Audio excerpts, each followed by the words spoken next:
Hello. So today, I'd like to talk politics, but politics on a grand scale. Yeah, the world is our oyster, right? So I began my analyses, right, first by, well, kind of determining to what nations we have treaties, diplomacy, or antagonism, right? Because this core to international relations is the notion of a conflict helix, which it's just competition of interests. Competition of interest creates a helix in which, well, much like the doctor's helix, the two parties do a little dance. I don't know what the helix is. There's helixes between each of these dipoles. So, yeah, that's how I began to develop the helixes, right? By considering our treaties in Asia, our treaties all over the world, basically. With which nations are we allied, and with which nations are we in active diplomacy with, and which nations have diverging interests, right, to our own.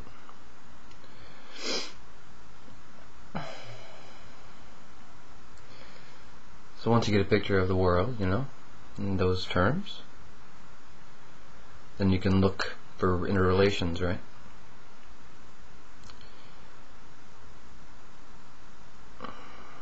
It's good to have a superpower, it's good to have the United Nations, it's good to have the 5 power players, etc.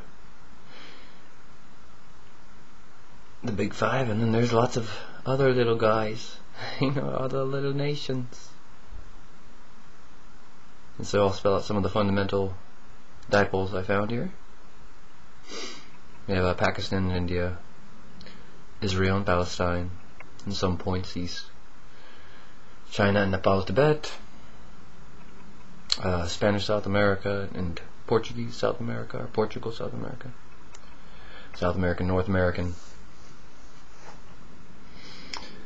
Amerinfluenced Asia versus Mongol influenced Asia, Sunni Muslims versus Shiite Muslims, and feudal law versus democracy, right? Some of the others are, we have like tertiary conflicts I'm looking at here too, right? Tertiary conflicts of interest. So unfortunately sometimes someone finds himself in the middle, right? As is the case of the Middle East. The Middle Eastern Union kind of is in between, like India, China, or India and Jerusalem. And what a horrible place to be, huh? Well, my gosh, I would never want to face, share a border with Jerusalem and to share a border with India, I feel pretty small in that world.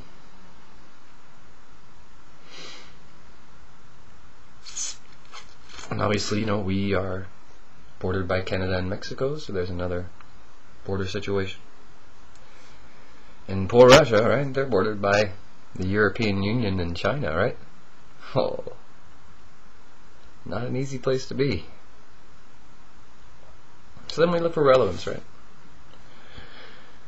Well, if I'm going to be an advocate of peace, say, then which of these conflict helixes are most poignant, not only to us, but to Berkeley, to Oakland, to 511, right? And so obviously I chose the Shiite Sunni helix conflict. And my goodness, you break this down, as as only a politician can, with an emphasis on equality, right? Fundamental equality. Nature is another way of saying the same thing. And that gets complex. Are you a Hobbesian or are you a Rousseauian, right? But from what I understand, it's like we're amazed as politicians by how well the world conforms with a Rousseauian philosophy. It's almost like as human beings we presume Hobbes is correct, and then in practice Rousseau is correct. Right? So I want to talk about that fundamental neutrality too that pervades all politicians.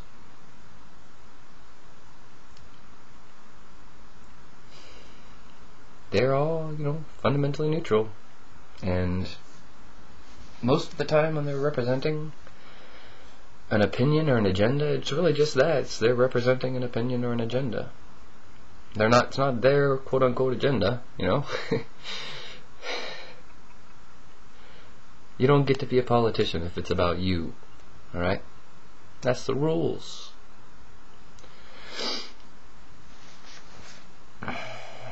So I analyze this conflict as recommended by a scholar on international relations who's got something published called The Essence of International Relations. I read some of that. Alright, so on the Shiite side, right, we have scholars of Quran, right? On the Sunni side, right, I would say that we have scholars of Allah. And so my conclusions are, that the Shiites are down with feudalism, down with the oligarchy, down with libertarianism. Thank God. And the Sunnis are also down with democracy, republics, and libertarianism.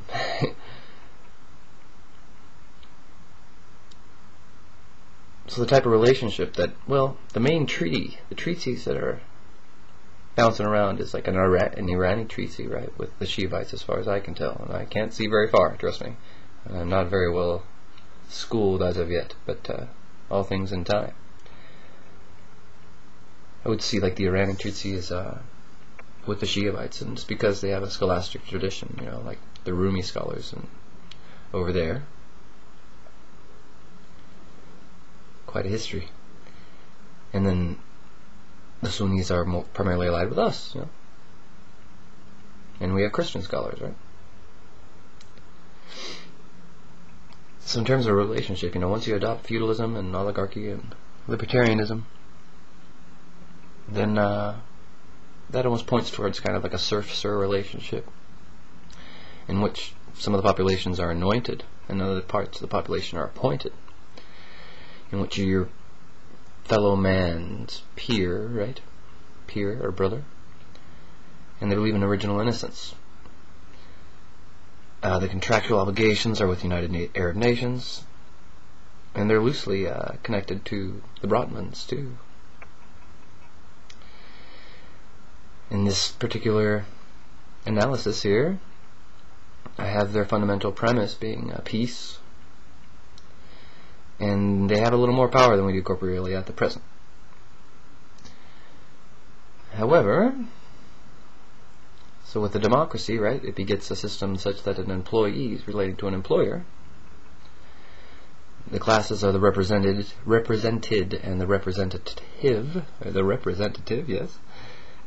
As opposed to a peer, you have like a forever knight that emerges.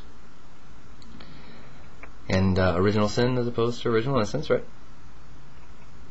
The contractual obligations of the Sunni are to like North America, and loosely the Israel, right? Israel. In that conceptualization of society, you see purpose, not peace. But our spiritual power is such that like we have more spiritual power. Like they're coming into corporeal power, the Shiites, and the Sunnis are coming into spiritual power. So there's balance on all levels.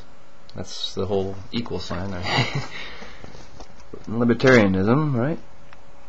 There's a fundamental equality. You always assume fundamental equality, and then if there are any favors to one side or the other, it's based on, their reputation. Who do they have treaties with? What are the relations and the reputations of the countries or nations or corporations that with whom that country has treaties.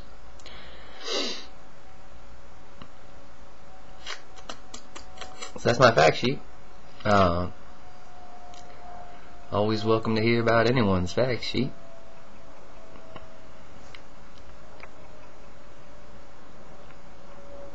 Welcome to reply in any way you see fit. Bye for now.